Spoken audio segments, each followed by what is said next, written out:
Fala, guerreiros, tudo bem? Boa tarde a todos, sejam bem-vindos aí. Hoje a gente vai ter uma conversa especial sobre mais um tipo de sistema de numeração. Nós conhecemos já o nosso sistema de numeração, né? Aquele nosso sistema decimal de numeração, aquele sistema indo-arábico, no qual você tem os algarismos, né, de 0 a 9, um total de 10 algarismos aí, e com esses 10 algarismos, você juntando por diversas regras, você vai formando toda a questão das contagens. Hoje eu apresento para vocês um sistema um pouco mais antigo, mas que ainda é bastante recorrente e aparece bastante, principalmente em questões de capítulos de livros, quando a pessoa quer dar uma ênfase diferenciada a determinadas numerações, acaba lançando mão dessa numeração, que é a numeração do sistema romano. É uma numeração bastante antiga, arcaica e com recursos limitados. Então, para que a gente possa estar entendendo esse sistema de numeração, a gente precisa ter uma atenção aos pormenores, aos detalhes, que são diversas regrinhas, não são tantas assim, mas são algumas regrinhas que nós temos para que a gente possa estar estabelecendo esses valores. Então, vem comigo nessa carona aqui que a gente vai tentar mostrar isso para vocês. Esse sistema, ele é basicamente formado por 7 símbolos. Símbolos esses que passaram por evoluções com o passar da história. Nem sempre eles foram com esse formato, mas hoje a gente aceita bem esses formatos, que é um formato que aparece assim, no nosso cotidiano e a gente consegue entendê-los, né? Esses símbolos, cada um desses 7 símbolos representa um numeral. Por exemplo, o símbolo que é o I maiúsculo, né? Ele representa o número 1, o V lá representa o número 5, o X representa o número 10, o L o 50, o C o 100, o D o 500 e o M o 1000. Com esses 7 símbolos a gente consegue representar todos os números que a gente conhece. Para fazer operações no sistema romano, não são operações viáveis. As operações viáveis você faz no sistema conhecido, que é o nosso sistema decimal, e depois só transforma. O resultado desse número você transforma para a numeração romana. Assim fica mais fácil o mecanismo para a gente entender. Então, dificilmente a gente se arrisca, né, em fazer somatórios com esses números. Tá? Esses números são muito utilizados para representatividade. Então, o sistema de numeração romano apresenta as seguintes regras. Então, uma regrinha ou outra a gente vai entendendo. Primeira delas, os símbolos, I, X, C e M, eles podem ser repetidos no máximo 3 vezes. Então, olha só, o 1 ele pode ser repetido 3 vezes, o 10 pode ser repetido 3 vezes, o 100 pode ser repetido 3 vezes e o M, que é o 1000, repetido 3 vezes também. Com isso, a gente pode mostrar aqui, Então, que representação nós teríamos com uma repetição? É o próprio número 1. Com esse O repetindo 2 vezes, né, você tem lá o 2 e aqui o 3. Então, essas repetições podem acontecer. Você não consegue ter mais um valor repetido ali do I. Não teria uma representatividade para a gente. O X, então, que representa o número 10. Uma vez ele representa o 10. 2 vezes vai representar o 20. 3 vezes vai representar o número 30. Então, a repetição desse cara aqui, 3 vezes. É uma borrada aqui, mas não tem problema.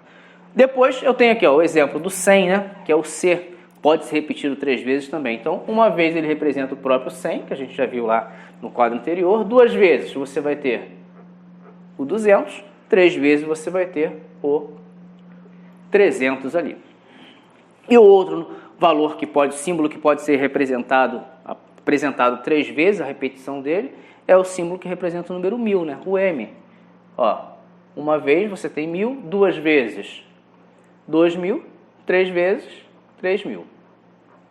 Então, esses 4 símbolos, eles podem ter essa repetição, no máximo até 3 vezes. Uma atenção que é muito importante a gente estar atento, está bem destacado aqui no quadro. O número 1, ele só pode ser subtraído do número 5 ou do número 10. O 100, ele só pode ser subtraído do 500 e do 1000. O 10, ele só pode ser subtraído do 50 e do 100. E os símbolos, que são os números, né? 5, 50 e 500, não podem ser subtraídos de nenhum outro valor. A gente já vai entender o porquê dessa subtração. Isso é questão de posicionamento, quando o número é posicionado à esquerda ou à direita do outro, que é a nossa próxima regra aqui. Eu digo o seguinte, ó, um símbolo colocado à esquerda de outro, de maior valor, então você vai ter um menor na esquerda e o maior na direita, indica uma subtração dos respectivos valores. Você vai subtrair da direita para a esquerda. Aqui, ó, eu tenho o símbolo que representa o número 1 e o símbolo que representa o número 5. Tenho o valor 1 colocado à esquerda do 5, no valor que a de sua direita é maior. O que vai acontecer? Você vai subtrair o maior valor da direita pelo menor valor da esquerda. Então, você subtraindo aqui 5 menos 1, você tem a representação do número 4. Aqui, ó, subtraindo o 50 do 10, você vai ter o número 40. Você subtraindo o 500 do 100, você vai ter o número 400. Você subtraindo aqui, ó, o 1000 do 100, você vai ter o número 900. Aqui, ó, você tem, voltando lá, ó, subtraindo 10 do 1, você vai ter o número 9. Subtraindo 100 do 10, você vai ter o número 90. Então, toda vez que isso ocorrer, quando você tiver lá, colocar o número à esquerda de outro, do maior valor, você vai ter essa subtração. Subtrai maior do menor. Então, essa é uma das regras que a gente estabelece aí para representar esses algarismos romanos. Outra regrinha, bem interessante também, para representar os números, todo do modo corriqueiro, basta colocar os símbolos um ao lado do outro e ir somando esses valores, desde que não caia naquela regra ali anterior. Então, isso nós temos aí um adendo. Então, vamos ver como é que funciona esse aqui, ó. Aqui eu tenho, ó, o símbolo V e o símbolo I. O que significa isso? O V a gente sabe que é o 5 e o I a gente sabe que é o 1. Então, não cai naquilo lá. Você tem os números subsequentes aqui que não tem um maior que o outro, indicado à esquerda, como no exemplo anterior. Então, aqui, se estão colocados um lado a lado, você pode somar, ó. Você vai somar o 5 com 1, você tem o algarismo, o número, né? 6. E segue as regras aqui. O 10 com 1, você vai ter o 11. Aqui, ó. Novamente, o 10 com 5, você vai ter o número 15. Aqui nós temos, olha a repetição aparecendo do x aqui. 3 vezes, pode repetir. Isso aqui, então, representa uma numeração, né? Você tem 10, 10, 10. Você tem 30. Pegou aqui o 30. Depois você tem o 5, 2. Ou seja, 5 mais 2, 7. Então, você vai ter no total 37. Então, a gente seguir as regras direitinho, a gente corre muito pouco risco de falhar nessa história. Vamos ver se a gente consegue desvendar isso aqui, ó. Repetição, temos um número aqui. CC, nós temos o 200, né? Depois nós temos o L, que é 50. E aqui, ó, olha o que acontece nessa nossa história aqui. Você tem o L, o I e o V. Então, o que nós temos aqui? I e V cai naquela regra.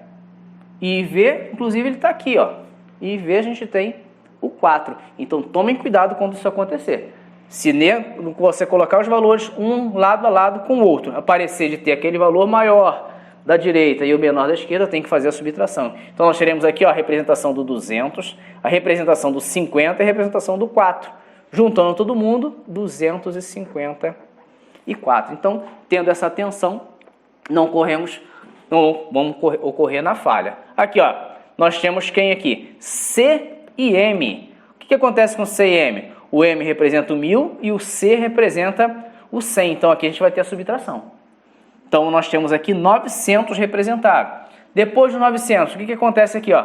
L, que é o nosso 50, e o X com I, que é o nosso número 12. Então, nós teremos aqui 962 no somatório.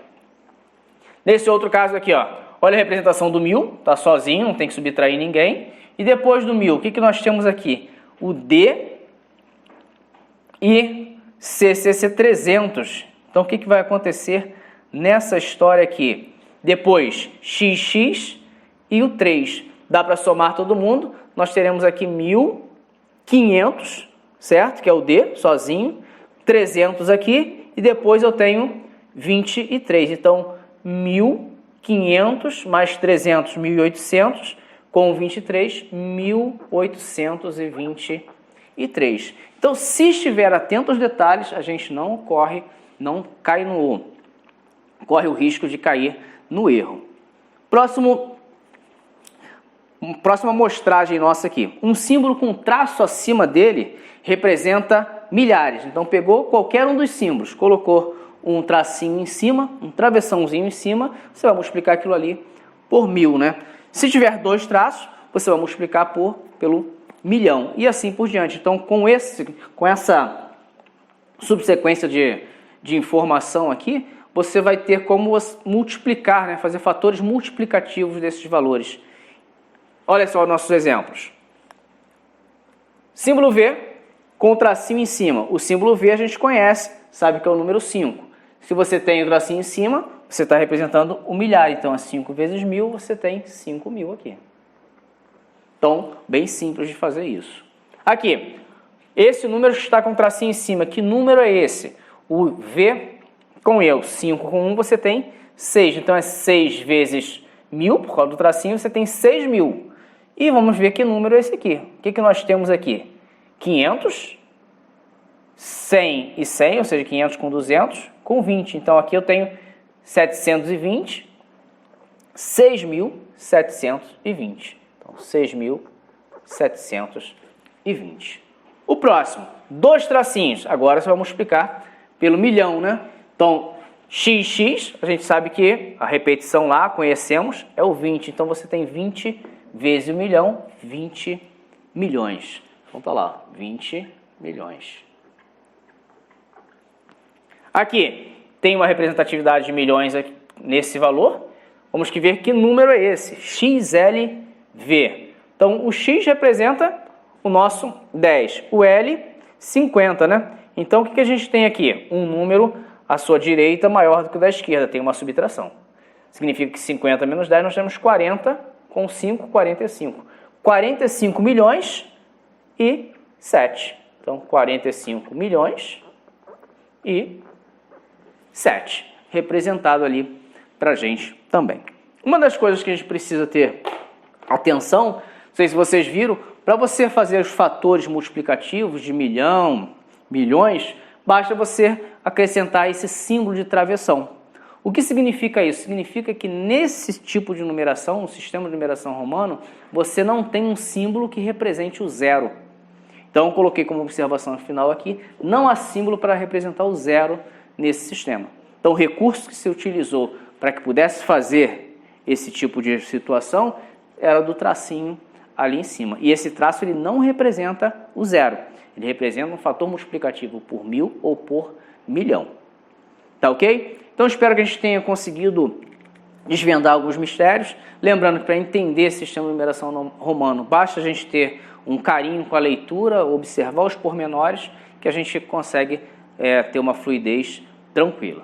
Tá? Um forte abraço a todos, fiquem com Deus aí, até a próxima.